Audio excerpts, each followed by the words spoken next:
Hola, ¿cómo están? La presidenta de la Comisión Europea, Ursula von der Leyen, declaraba esta semana en el Parlamento Europeo que Europa está enfrentando una guerra híbrida sin precedentes. Decía, ya no se trata solo de una amenaza rusa, sino de una realidad y que la situación estaría escalando. Hoy vamos a analizar qué hay detrás de esta estrategia. Bienvenidos.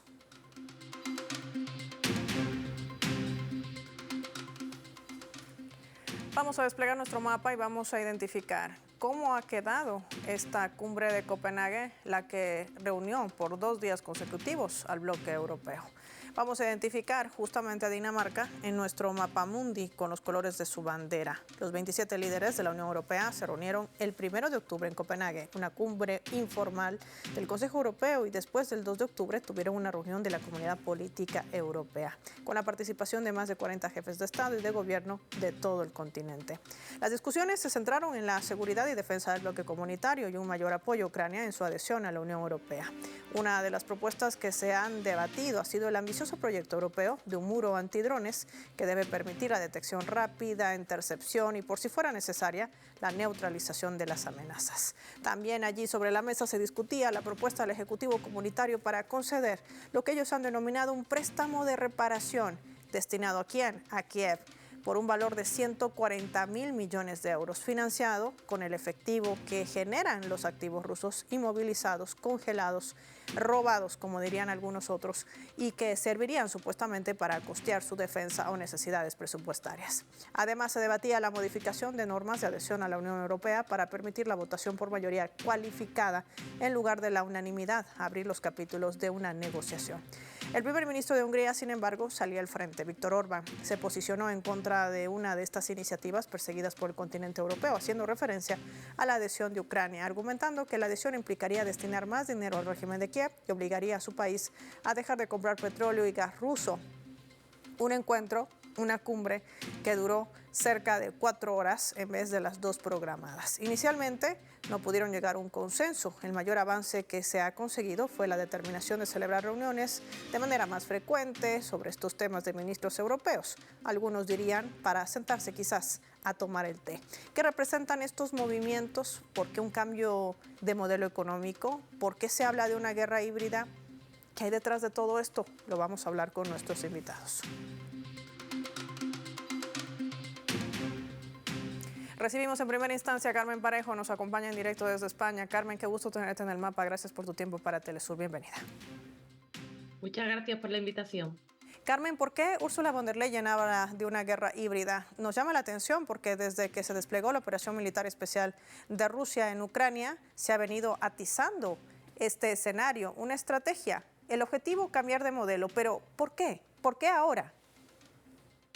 Bueno, yo creo que hay que tener en cuenta que cuando hablamos de Europa y de la Unión Europea, estamos hablando de esos imperios que fueron coloniales, venidos a menos, decadentes, bajo el paraguas o el amparo de Estados Unidos desde la Segunda Guerra Mundial para seguir siendo alguien en el panorama internacional y que ahora mismo a Estados Unidos ni siquiera le interesa mantener, como ya hemos visto. Tiene otros objetivos, están centrados más en su rivalidad con China y yo creo que lo que estamos viendo es cómo la Unión Europea trata de mantener esa relevancia dentro del mapa internacional y trata de mantenerla pues a costa, por supuesto, de sus pueblos y a costa también de crear o de ser útil dentro del panorama de la pugna entre la multipolaridad y el mundo unipolar. Entonces, todo este conflicto con Rusia, azuzarlo, viene por sus propios intereses, por sus propias necesidades de justificar unas determinadas políticas que lo que les llevan es a seguir siendo o a creer ellos que con ello van a seguir siendo relevantes dentro de ese escenario internacional y en concreto dentro del bloque al que pertenecen, que es el bloque atlántico.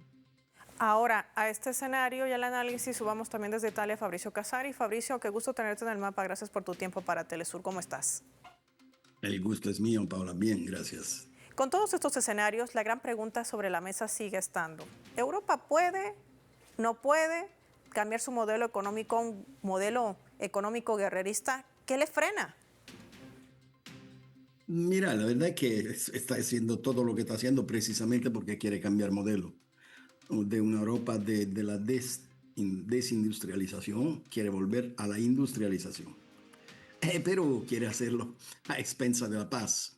Es decir, ha establecido que el rearme sea el único sector, es decir, el sector armamentista, donde otra vez valga la pena desde un punto de vista no solo político y económico, sino también que militar, otra vez plantar su garra y se lanza en esto. Los 800.000 millones de dólares que se van a invertir sobre los sistemas de armas no son producto de la amenaza rusa. Más bien, la hipotética e inventada amenaza rusa sirve para poder decirle a los pueblos, estos 800.000 millones de euros lo damos por armas. Sentimos mucho, te lo quitamos de las pensiones, te lo quitamos de la salud, te lo quitamos de la instrucción, te lo quitamos de cualquier cosa, pero necesitamos defendernos. Que sería oportuno preguntar, ¿defender quién? ¿De quién? Rusia no está amenazando a los pueblos de Europa. La defensa es de la élite europea que han decidido sentar la base de la nueva alianza con los Estados Unidos acompañando el complejo militar industrial de los Estados Unidos. Por lo tanto, hay en el mismo tiempo los 800.000 millones de euros que se tienen que sacar de los distintos estados, de los 27 estados, y luego pasar del 2 al 5% del presupuesto de la OTAN. Que si bien es cierto que los Estados Unidos tienen solos un gasto mucho mayor que otros países, junta a todos los países y vamos a ver quién gasta más y quién gasta menos. Este es el precio. Aumentar el gasto armamentista significa nada más la posibilidad de un reset general del sistema empresarial e industrial occidental, que se ve completamente aplastado por China, por India y por otros países emergentes del sur global que desde el punto de vista industrial ya se han subido a la cabeza. Para justificar ese rápido, repentino cambio de inversiones, se inventa una amenaza que no existe. Una amenaza que no existe y que además genera una política de miedo dentro de los propios ciudadanos europeos. La gran pregunta será, de ser posible hacer una encuesta, ¿qué tanto le creen a estas élites europeas? Carmen, en medio de este escenario, ¿a qué se debe el fracaso de esta cumbre de Copenhague? No logran ni siquiera ponerse de acuerdo ni con lo que posiblemente podría representar una supuesta defensa ante lo que von der Leyen decía, hay un ataque inminente, esto es una realidad. Ya sabemos que es un ataque de falsa bandera, narrativas falsas que tratan de copiar de su gran aliado condicional, diríamos así, Estados Unidos. Claro, bueno, hay dos elementos ahí. En primer lugar, sí, evidentemente es una narrativa falsa que pretende crear un escenario de temor en la población, pero también no sé hasta qué punto van a llegar para provocar a Rusia, es decir, como ocurrió en Ucrania, es decir, para conseguir una profecía autocumplida, que es algo que personalmente creo que tenemos que tener en cuenta y que temer, porque van con todo, es decir, son capaces de llevar hasta el mayor extremo cualquier tipo de amenaza real hacia otros para después poder hacerse las víctimas, algo que ya hemos visto en otras ocasiones, insisto, en el caso de Ucrania. En segundo lugar, hay que analizar un poco cómo ha funcionado la Unión Europea. La Unión Europea, cada vez que ha tenido cualquier crisis, la crisis económica en 2008, la crisis de la pandemia, las distintas crisis que se han ido dando, lo que hemos visto es que se demuestra que es una alianza pues muy frágil, porque para empezar, hay unos aliados de primera categoría y otros que están en otra categoría. No tienen no tienen los mismos intereses, chocan en sus intereses constantemente. Hay potencias que siguen siendo imperialistas, subordinadas a Estados Unidos, pero siguen teniendo esas necesidades de expansión exterior. Hay otras que no. Incluso a nivel militar, cuando hablamos de ese cambio de modelo hacia una industrialización armada, hacia reforzar el complejo militar industrial, hay que decir que solamente hay 4 países de toda la Unión Europea que se destaquen en la exportación de armas, que son Alemania, Francia, Italia y España. El resto ni siquiera está dentro de esa dinámica, por lo menos todavía. Entonces creo que lo que se pone de manifiesto una y otra vez es la debilidad de lo que ha sido el proyecto de la Unión Europea, que es un proyecto de las élites europeas, que no es un proyecto de los pueblos, que nunca ha apostado por ningún tipo de cohesión real en ese sentido, y que además cada vez que ha habido alguna crisis se ha puesto en evidencia esa contradicción de intereses, esa alianza interesada que lleva pues a fricciones que cada vez van a ser mayores. Creo que era Víctor Orbán, había dicho que la Unión Europea pues tenía posibilidades de desaparecer, y en la introducción también mencionaban lo de quedar para tomar el té. Espero que no sea para tomar el té como los británicos, que demostraba esas contradicciones, es decir, que empiecen a salir países de esta unión porque ya no les interese. Esto puede ocurrir porque cada crisis demuestra más que era una alianza de las élites y las élites no tienen amigos, sino que tienen intereses. Y esos intereses van a tener un costo. De esto me gustaría hablar al regreso junto a Fabricio Casari y también Carmen Parejo para poder entender cómo se mueven las placas tectónicas geopolíticas en medio de los conflictos globales. Ucrania en la mira, pero también los energéticos. Lo vamos a revisar al regreso de la pausa, no sin antes revisar nuestra escala.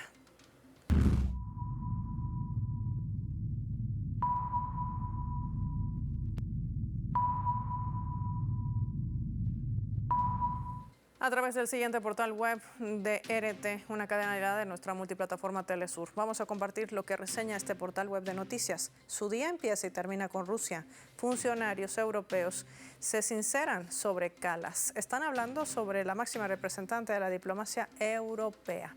El cuerpo de la noticia refleja que la alta representante, justamente para asuntos exteriores y política de seguridad de la Unión Europea, es demasiado directa y parece más un agente policial. Afirma que su posición fuerte contra Rusia y su reputación de halcón con respecto a Moscú la han privado de la oportunidad de encabezar la OTAN y por eso se le ha ofrecido liderar la diplomacia del bloque comunitario. Sin embargo, dicen que su enfoque no le ha servido de mucho en su nuevo cargo y que ha fracasado en alcanzar un consenso en el bloque comunitario sobre el genocidio en Gaza, así como en el conflicto ruso-ucraniano. Europa parece que está sin timón, sin rumbo, tratando de seguir el juego geopolítico. Un Estados Unidos que no le sienta en la mesa y un Israel que dice que la ve demasiado débil. ¿Qué implicaciones podría representar esto, no solamente para las élites europeas, sino para sus ciudadanos? Lo analizamos al volver.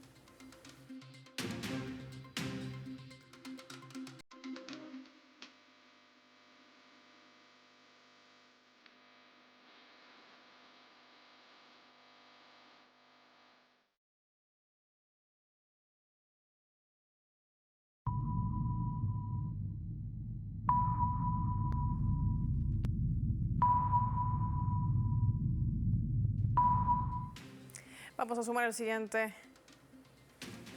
La fotografía, ahí la tienen. El presidente de Rusia, Vladimir Putin, y el presidente de los Estados Unidos, Donald Trump, de fondo Alaska.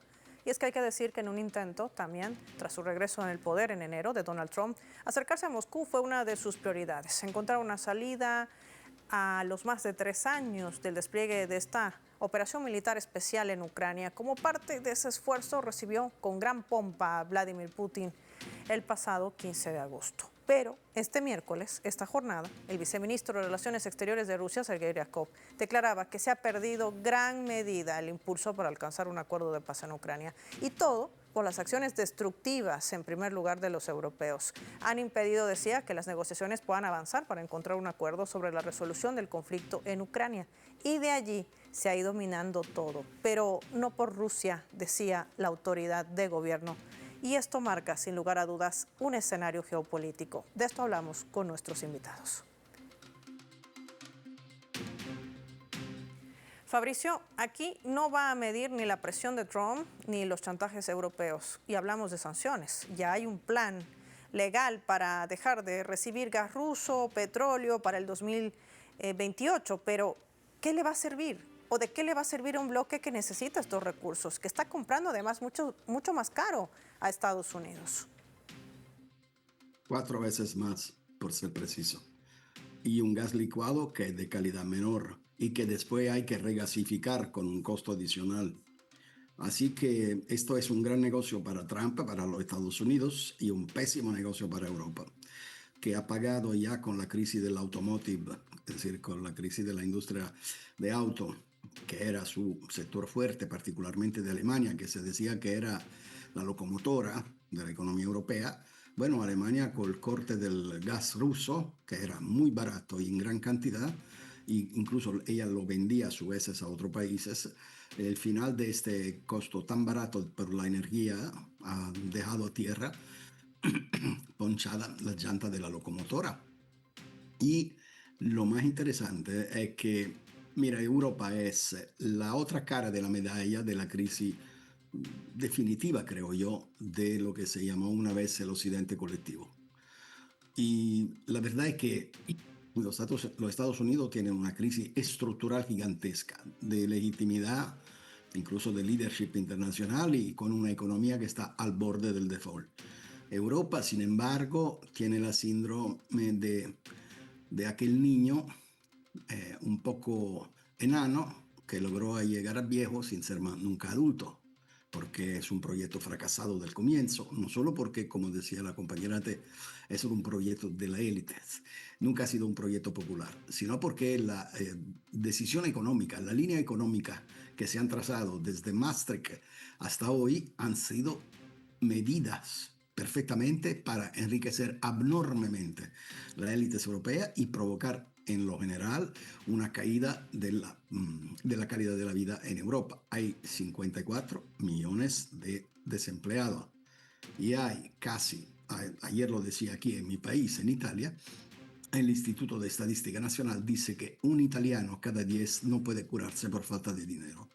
En el sur se puede llegar hasta a 10 italianos cada 100. Entonces estamos hablando de un proyecto que ya ha fracasado, que se vive de una economía virtual y que está completamente ajeno de las necesidades que le ponen los pueblos. ¿Qué es lo que pasa con Rusia? Con Rusia el problema es aún mayor, porque Rusia se puso a la disposición no solamente de la OTAN hace años, cuando dijo, bueno, sentámonos y compartimos un proyecto común de seguridad continental. Y la rechazaron así, sin hacerle ni caso. Incluso cuando pidió de sentarse antes de que se pudiera desatar un conflicto en Ucrania, como efectivamente después llegó, y los Estados Unidos rechazaron hasta esa propuesta.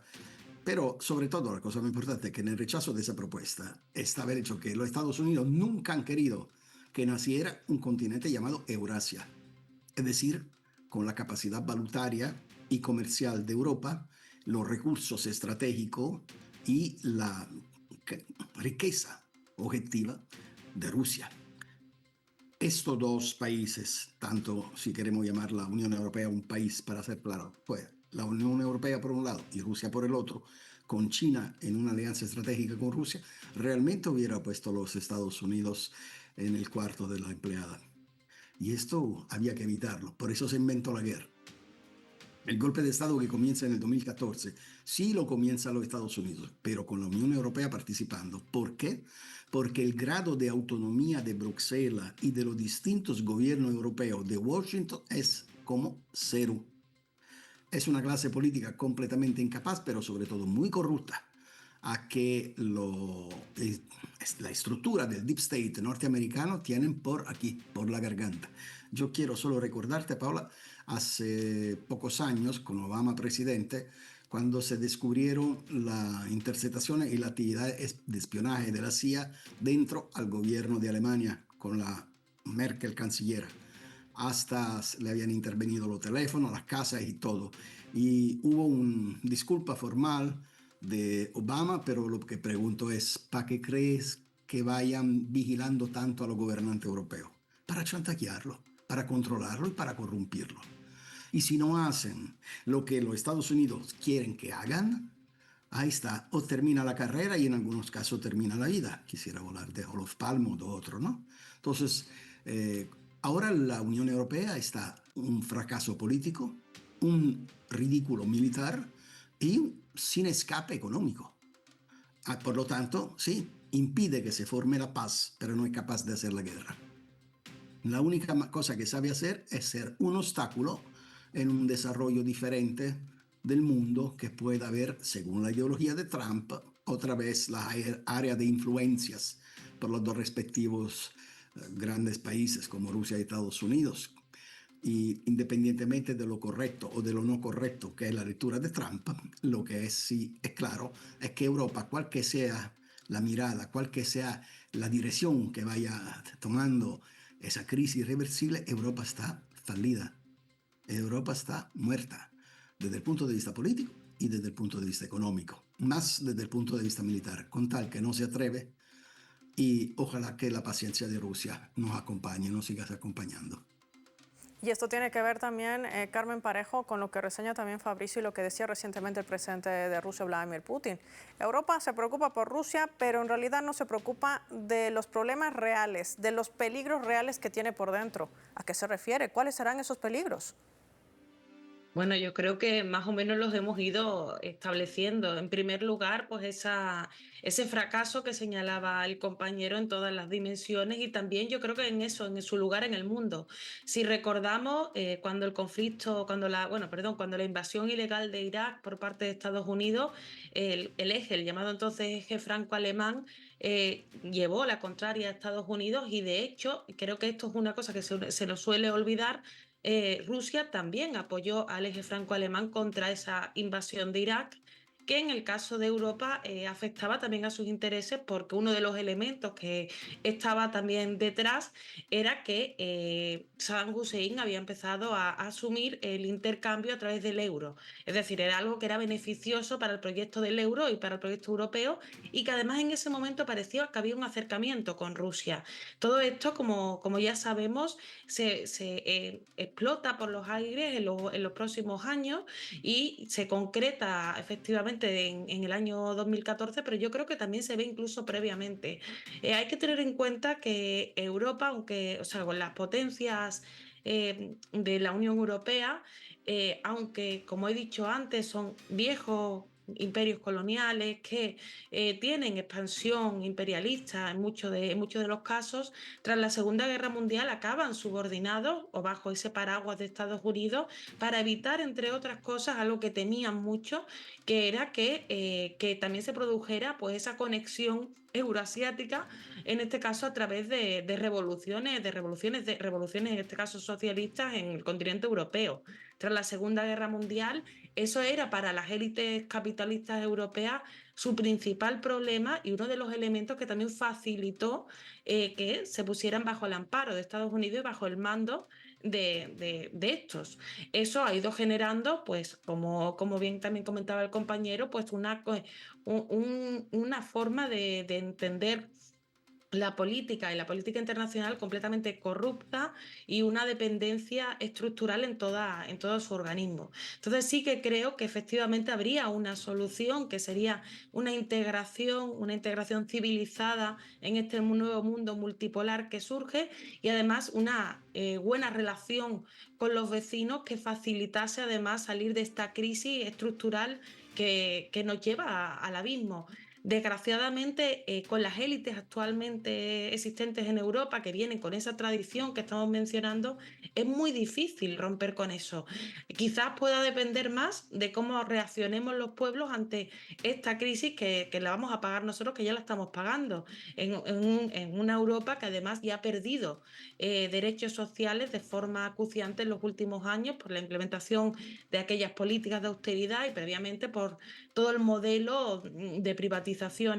Es decir, ya con un pueblo cada vez más dañado en su vida cotidiana, en su economía diaria, puede ser que la única alternativa sea enfrentarnos a esas élites para poder conseguir que haya un cambio real en esas políticas internacionales que nos lleven a un camino diferente al abismo. Pero de momento esto es la situación que hay. Claves puntuales que han compartido con nosotros. Agradecer a Carmen Parejo y también a Fabricio Casari por habernos acompañado hoy con sus valiosos análisis para nuestros televidentes del mapa. Finaliza el programa y lo hacemos revisando nuestros vectores.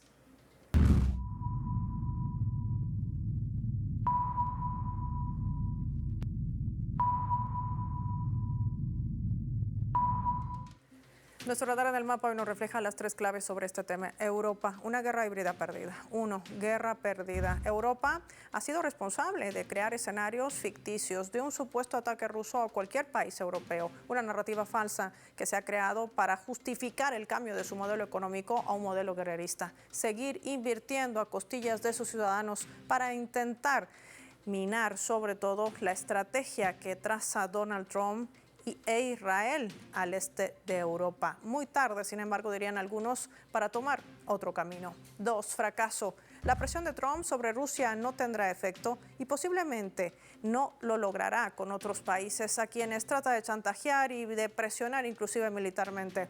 La Federación Rusa está preparada, como toda nación soberana e independiente, a responder a cualquier agresión, sean misiles Tomahawk o hasta armas nucleares. Rusia sabe el escenario en el que se mueve, al que al parecer las élites europeas no están logrando entender.